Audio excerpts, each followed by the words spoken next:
Namah Shivaya. Happy Navarathri to all. These days we are celebrating Navarathri throughout India, the glorious 9 days where we celebrate the victory of Durga Devi over Mahishasura, who represents ignorance. So this festival is celebrated as a great event of the victory of knowledge over ignorance. And this has a lot of mythical connections across the Indian culture and the Indian diaspora.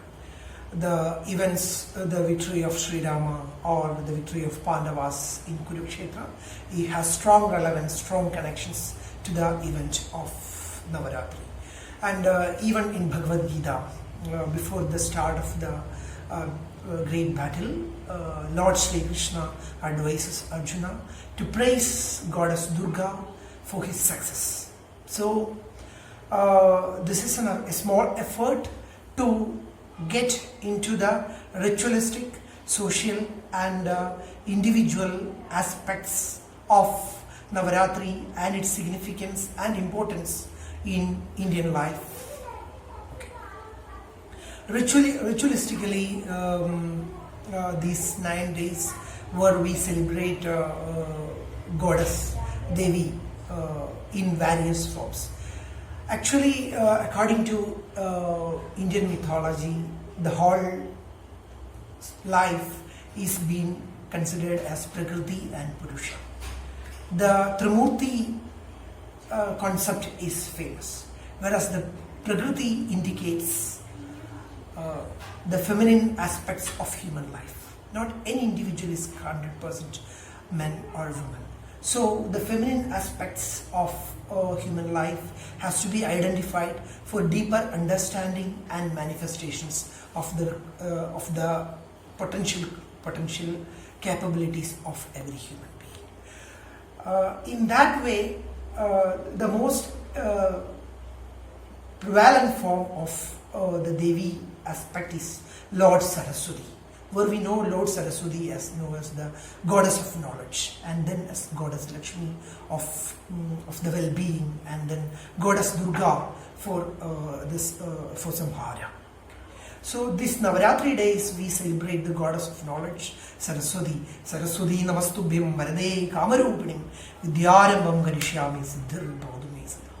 So we pray our wishes to Goddess Saraswati for the manifestation of human capabilities through the power of knowledge. And this forms a great period for where the nature aids you. So through the right rituals of vegetarian diet and the mantras, of the recitations. So the famous books in this connection is Lalita Sahasranamam, Devi Kavacham. Through these slogas, the students, the young generation and all classes of people has to celebrate the various forms of Devi concept. Now looking at a social aspect, the long tribal life which we had, or everybody, or the whole human race has been through, has left its impacts on the social life of human beings. So there is an incessant or zest to control the other, to rule over the other. Okay, and this is what Mahishasura represents, the manifestation of ignorance, avidya. That is what is Mahishasura represents in all of us, and that exists in all of us. So from that point, through the power of knowledge, by worshipping Devi and knowing her through various forms as the goddess of knowledge Saraswati, and the goddess of well-being Lakshmi, and then Durga, we have to transcend ourselves and get into the real potentialities of human being and merge the human being with the cosmic consciousness. And that is what the platform Navaratri says.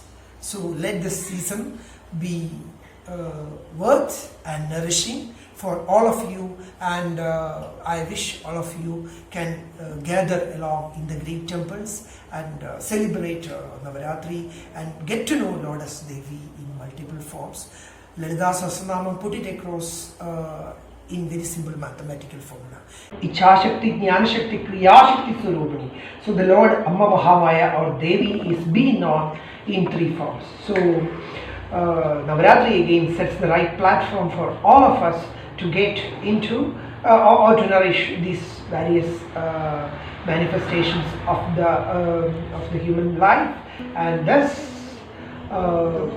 eventually lead to a greater and stable social life or human life, and thus realize a greater India and a greater world.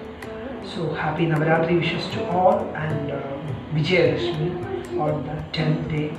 Let this mark, let the spirit mark the great starting of an ominous new year of new learnings, new wishes and greater well-being. Thank you. Amazing.